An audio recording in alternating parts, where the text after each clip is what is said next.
Hello students, welcome. Today we are going to talk about same control structure, and under that here we are going to talk about if else statement, or we can say structure. So in previous video we discussed about the if structure, in which there was only one part, there was true part. If the condition is true, then that true part was executed.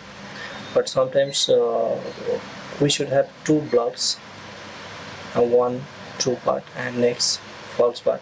If the condition is true, then true part will be executed. And what would happen if the condition is not true? Then we should have an option, and that is called false part. Means if the condition is false, then we have to go for next block, that is called false block, and that part will go for execution. So that is called if else statement. Its syntax is very simple. If the condition is true, then this part will be executed. If the condition is false, that is called else part, this will be executed. Flowchart is also very simple.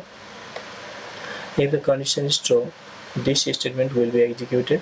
If the condition is false, then this statement will be executed and it will exit. Now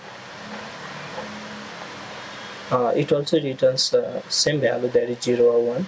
If the condition is true, then 1. If the condition is false, it returns 0.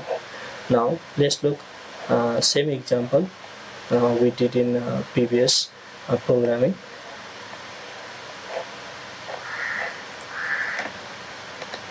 So here is Savant.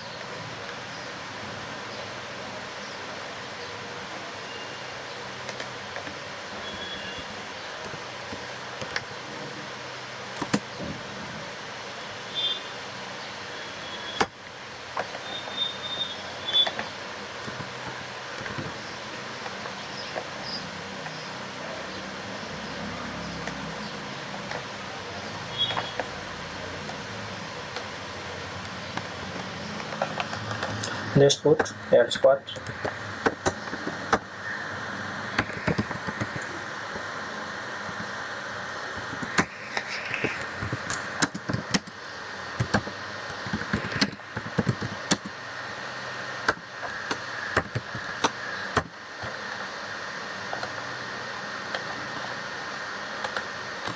Let's save it. Let's run. We can see here, since the value of a is greater than 0, so this part is being true and it is printed. Now if we change the value, suppose it is not 10, it is -10. Now what would happen? This condition will be false, and else part will come in action. Let's run the program. We can see here it is smaller than 0, so S was missing.